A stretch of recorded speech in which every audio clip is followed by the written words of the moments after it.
अगर आप आलसी हो गए हो तो इस वीडियो को ज़रूर देखें।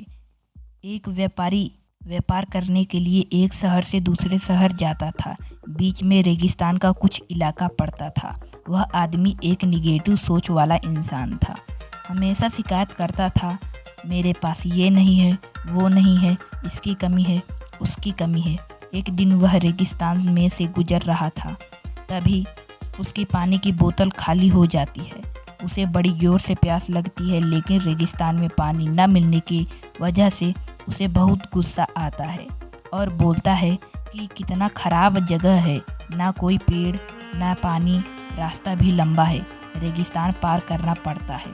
तभी आसमान की तरफ देखकर बोलता है कि हे भगवान, ये कैसा जगह बना दिया है। अगर मेरे पास में बहुत सारा पानी होता, बहुत सारे साधन होते तो इस जगह पर हरियाली कर देता, बहुत सारा पेड़ उग जाता। वह आदमी ऊपर देखकर ये सब बातें कह रहा था और ऐसा लग रहा था कि जैसे ऊपर वाले से जवाब का प्रतीक्षा कर रहा हो कि भगवान कुछ कह दे। अब चमत्कार ये हुआ कि वह जैसे ही नीचे देखा, उसे अपनी आंखों के सामने एक कुआं दिखाई दिया।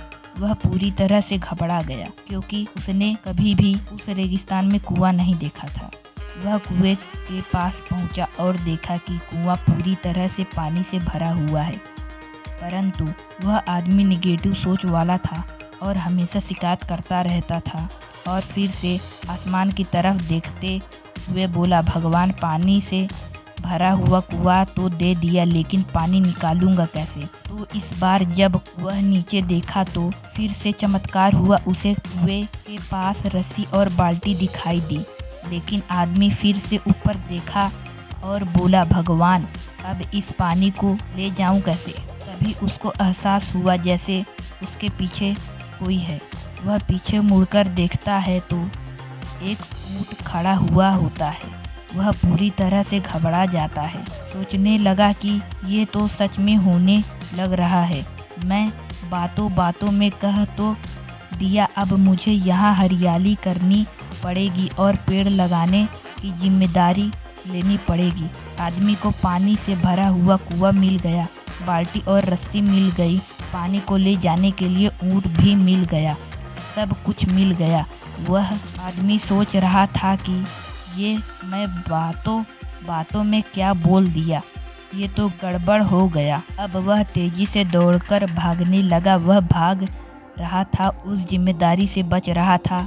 तभी एक कागज उड़ते हुए आया और इसके शरीर से चिपक गया। उसने जब उस कागज को देखा तो उस पर लिखा हुआ था कि मैंने तुम्हें पानी दिया, कुआं दिया, रस्सी और बाल्टी, पानी को ले जाने के लिए साधन दिया, फिर भी क्यों बच कर भाग रहे हो। उस आदमी को लगा कि मेरे साथ पता नहीं क्या हो रहा है। वह दौड़ते दौड़ते रेगिस्तान को पार कर लिया, लेकिन उस रेगिस्तान को हरा भरा नहीं बनाया। यह कहानी हमें सिखाती है कि हम में से बहुत सारे लोग ये कहते हैं कि बड़े स्कूल में पढ़ा लिया होता या बड़े कॉलेज में चला गया होता तो ये कर लेता, अगर मेरे पास बहुत सारा पैसा होता तो ये कर लेता, मेरा बॉस मेरा साथ नहीं देता है, नहीं तो मैं पता नहीं क्या कर देता। हम हमेशा शिकायतें ढूंढा करते हैं, अपनी जिम्मेदारी से बचकर भाग रहे होते हैं। ये कहानी हमें सिखाती है कि लाइफ में हम जो कुछ भी कर रहे हैं 100% जिम्मेदारी हमारी है कि उस काम को बिना किसी शिकायत के पूरा करें। तो दूसरों पर दोष देना, उसकी गलतियां बताना बंद कीजिए, अपनी गलतियों को सुधारना शुरू कीजिए।